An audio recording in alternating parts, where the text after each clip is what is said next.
If you're dating or if you're really nosy about other people's dating life, this is the perfect episode for you. Welcome to Be a Better Baddie. Welcome to the show. My name is Felicia and I am your host, your cheerleader, your teacher, your coach, and your fellow baddie. Every single episode is dedicated to helping women navigate through life's ups and downs as a self-aware baddie. At the end of each episode, I'll leave you with a few questions to help you process the information you just received. Now, today's episode is a little fun, a little less self-awareness, but we're going to talk about it still because we're multifaceted. Now, currently, I am not on the dating scene, but I am still very much interested, not interested in like being in it, but interested in like seeing, I guess, dating trends or seeing what's happening. Some of my friends are still dating in the dating world. Some of my friends are in relationships. So, I mean, it's a part of our culture. And I just found this article and it randomly came to me. It was just like dating trends. And I was like, let me look up dating trends. And the way I even got to this was I am working on an episode right now about interracial dating. And it's so trendy. Like, interracial dating. Like if you go on Instagram and look up a hashtag about a couple's goals, like you'll probably see a black woman and a non-black man. Nothing wrong with it, but it's just very trendy in a sense. So then just look for relationship trends. Saw this whole list and I was like, wow. So let's go through this whole list. Of course, the link to the list is left in the show notes. So 6 different trends we're gonna go through, and yeah, let's start. So number one is dry dating. Dry dating, and so this dry just dating means essentially just means going on dates without that don't involve without drinking alcohol. And I think during the past 2 to 3 years, well, a lot of people have re-examined their relationships with alcohol. So if you listen to the episode titled, I think it's called "Are You a High Functioning Alcoholic?" or something around that, I reflected on my relationship with alcohol and why I felt like my drinking increased when we were at home for most of the pandemic, etc. So go back and listen to that. But back to the trend, drinks have always been a huge part of dating. The first date will probably always be you drinking at a bar or you getting dinner and you're having drinks with it. Drinking is a part of it. So I took a poll on my Instagram and I asked you guys drinks on a first date, yay or nay. And the results came in with 86% of you saying yay, 14% of you saying nay. So, I mean, it just shows from my small sample that drinks are a huge part of dating. Now, drinking on the first date, of course, will help calm your nerves, make you a little loose. Conversation will flow more. But for some people, they just want to get to know that person soberly. So, according to Bumble, 25% of people in the United States confirm that they've been drinking a lot less right now than they were during the pandemic. And I can agree. I think I'm in that same boat. I actually hate, I don't like drinking anymore because I hate the feeling when you wake up. Me, I am an early riser. I can't rise early and be effective and productive and do all the things I want to do if I'm recovering from a hangover. So I'm with y'all. I'm with the 25%. But this shift has affected dating. So 34% of the people using the Bumble app, and I'm more than willing to bet that majority of these people are women. Women are more likely to participate in in surveys in general. But 34% of the people using the Bumble app say they're more likely to go on a dry date now than they were pre-COVID. So, yeah, that's a thing. Dry dating is becoming trendy. Let me know if it's trendy. Like, I don't know. I know for me, it's trending in my life. So I guess everyone's gonna start giving those coffee dates a chance that they said they never go on. I will probably still never go on a coffee date. Yeah. All right. 2. The second trend is hesitating. Like hesitating, but hesitating. And this is feeling indifferent about dating, unsure if you want to date seriously or casually, because life in general is so uncertain now. I can see that. I can see that. So, where you are in life is going to help you determine whether or not you want to date. It's not a secret. So, with that being in mind, people are sort of mirroring the uncertainty of the world. So, your dating life mirrors what's going on in the world. You are more reluctant to put yourself out there because you don't know what tomorrow will bring. Like, literally, 2020 hit so hard. Like, it was like every other month, especially with, was it 2020 or 2021? I think 2021 was like the hardest year for me because it was like back to back to back to back. Like, it was COVID, then it was it the winter? The place froze. My entire house was ruined. And then I had trouble with contractors. Like, I didn't see space to date at all. Like, I was just like, what? Why am I texting? I remember I was talking to like three guys at that time, and I just stopped talking to them because there was no reason for us to talk, bro. Like, I can't text you and I can't go out with you knowing that there's a huge hole in my wall, and I still can't get this person to come out here and fix it.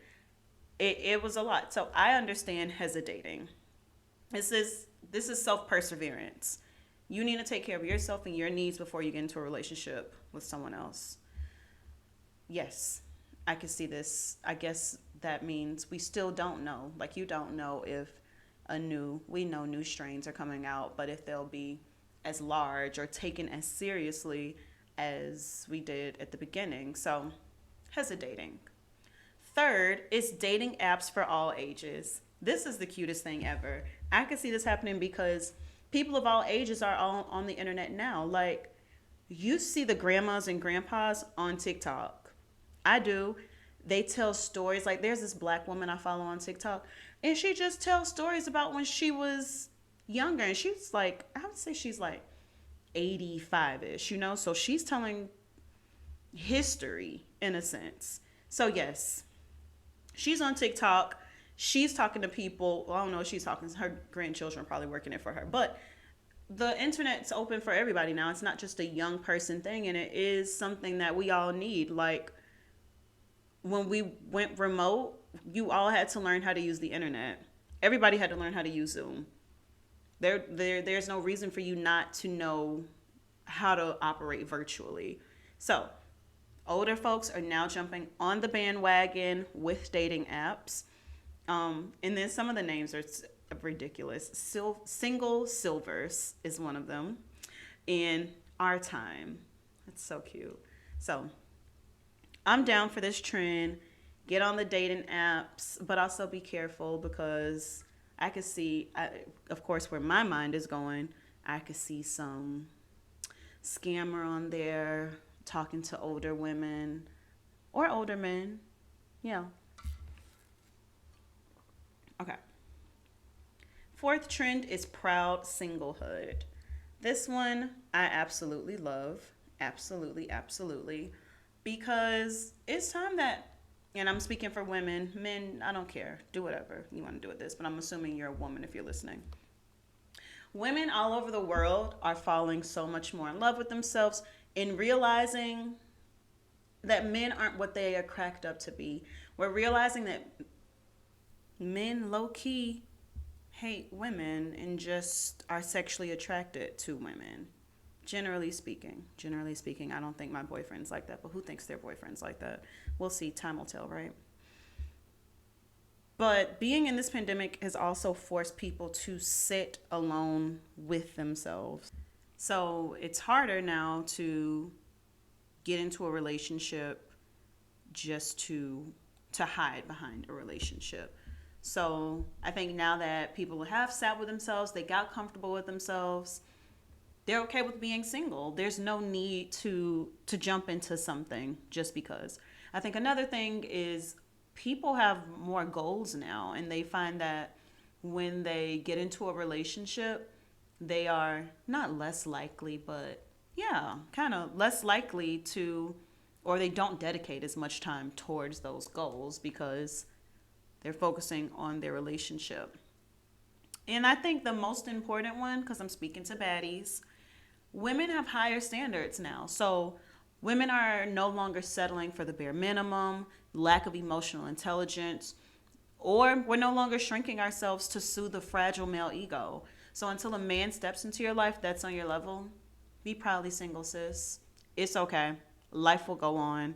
And there's a study out actually that single women with no children are the most happiest.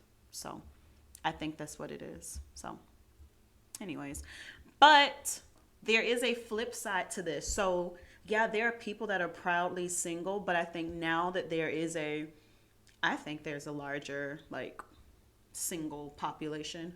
With that, on TikTok, there's a rise of relationship hate. So there's this woman on TikTok. I forgot her name, but I had to unfollow her because she really, really was hating on women for being in a relationship. Like, I remember Valentine's Day came around and she was just like, if you're single for Valentine's Day, don't worry. Every single woman posting a picture right now hates her boyfriend. He doesn't do this, he doesn't do that. And it was like, you don't know that. You literally don't. And like her entire brand is hating. It's hating. Like, I'm a hater. I'm definitely, don't get me wrong. I I was born to hate. That's one thing I'm gonna do. But she took it to another level. Like, she was just like, no one else is happy and everyone is miserable because they're in these relationships. And I was like, mm, mm. Anyways, the fifth relationship trend is emotional intelligence is greater than physical attractiveness. This one ties into the last trend, but yes, I'm fully on board with this one too. And I think as a society, we're starting to value emotional intelligence more, especially in men. Traditionally, that's been a woman thing, a female thing, dare I say, you know? We are the ones that need to know how to cope with emotions. But now the expectation is that men have that as well. So, just for a definition that I got from Very Well Mind, emotional intelligence refers to the ability to perceive, control, and evaluate emotions. Some researchers suggest that the emotional intelligence can be learned and strengthened, while others claim it's an inborn characteristic. So, I personally think it's a little bit of both. You know, you can be born with it, but I think it can be developed over time. And I think especially if you learn to accept your own emotions, then you will have to be emotionally intelligent. Like, actually sitting with your emotions. So, the reason why this is important, and I completely stand by it, is because you shouldn't have to always step outside of your relationship to find emotional comfort. I understand that your partner will never be everything for you. No one person on this earth is meant to be one thing to anybody. Everyone has their strengths, their weaknesses, their do's, their don'ts. That's okay. But if you're going to be in a romantic relationship with someone, then you should feel comfortable and confident enough in that person to feel that emotional intimacy with them. Why are you in a relationship with somebody with no emotional intimacy? I think that if you don't have that intelligence, then you can't develop that. You need to go, sis. Okay? And this is more important than physical attractiveness because looks will fade. You will always have emotions, but you will never ever be as young, tight, and snatched as you are at this very moment. You won't. We're getting older. You may have children. God forbid I have a child and my husband decides to leave me because I gained 50 pounds in that pregnancy and I did not lose that 50 pounds. God forbid. Like, it sucks when you think about it, but it's the reality. And the same vice versa. Like, wow, what would happen to, I can't think about it, y'all. I can't even think about but anyways, I'm going to continue. Um, Overall, I think people also are looking for life partners. Like it's more important that a person has a lot of good qualities that you can deal with for a long time and that you could live with. Like you have to learn how to live with another person for the rest of your life if you're going down that path. If you're not, then do you, you know? But for me, like, you have to, you're going to marry someone, be bound to them by the law. You're going to have to learn how to live with them. You're going to learn how to exist with them, learn how to parent with them, learn how to grow old with them. Like, no one teaches you how to do any of this stuff. No one teaches us how to grow old. So it's like you are with that person and you're discovering that together. So if someone doesn't have the emotional capacity to accept their own emotions and their own feelings and thoughts, what makes you think they're going to do the same for you? I'm on to the sixth and last dating trend. This is slow dating. This one I was a little like, basically, it says that you are taking time to build a connection with a person before you meet in person or decide to take the relationship to the next level. I'm not sure that this is necessarily a trend. I think that I thought this was how I thought this is how people were working, but maybe they're referring more so to people having virtual dates before they have actual dates. But I could see that during COVID because people, you don't want to just step out the house and meet anybody and catch COVID. Like, damn, imagine, you know? So, yeah, I do want to take my time. And if I decide to meet you in person, it'll be worth my time.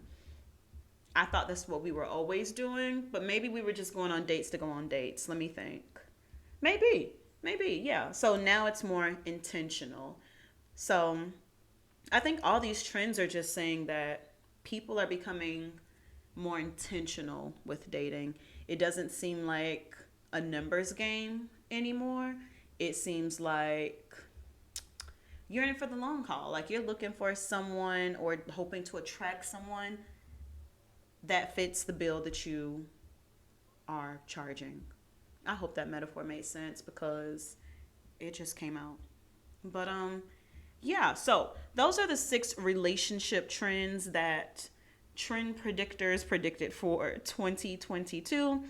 It's March right now, so who knows what'll happen. Let me know if you've seen these things happening around you or if you've noticed these trends, etc. But I'm going to leave you now with your homework, and this is for everybody. First part is to write down everything you want in a partner. Everything: physical, mental, financially, emotionally, character traits, geography, pant size, shoe size, height, all of it from the most superficial, concrete to your wildest imagination, abstract dreams, you know? So write down that entire list of things that you see in a partner, or if you're in a relationship, still write it down what you want in a partner, because if you're in a relationship, your life's not over. Like you could I hope that you're in a good relationship, but you still have the opportunity to leave. You still do if it's something you want to do. So, write all that down. And then I want you to circle the things that are the most important. Like if this person does not have this, it will not work at all. If this person does not have this, then it will not work at all. Take that list as you're dating, always refer back to that list. If that person doesn't have those top, I'll say 10 things because we can't track too many things at one time. If that person doesn't have those top 10 things, or you don't see it being developed within that time, because also we're not building a man. That's one thing baddies don't do. They don't build a man. Okay? Now, if he's working on it, you see that he already has the drive to want to develop it. Cool. Yeah. But if he doesn't have those things, break it off. He's not going to do it. Especially, he's not going to do it. Okay? So, moral of the story is date and do everything with intention. Stop doing things just to do them. because time is the most precious gift we have. Everybody wants more time. Everybody. We want more time to sleep. We want more time to play with our friends, go out to brunch. We want more time. So don't waste yours just doing things just to do it. Be intentional. With that, I'm signing out. Please make sure you are following me on all the social medias. Big Queequeg on Instagram, on TikTok. Be a Better Baddie on Insta as well. If you want to follow my Twitter, you can, but I'm not really looking for followers there. But I figure I might as well say it. Also, what the heck? How did I forget this? You're still here. Go check out the website. Go check out the website. I'm going to talk more about my website and my plans with that. I am going into life coaching, so look into that and sign up for a free consult. And yeah, I'm going to end it right there. Be on the lookout for more info. Bye.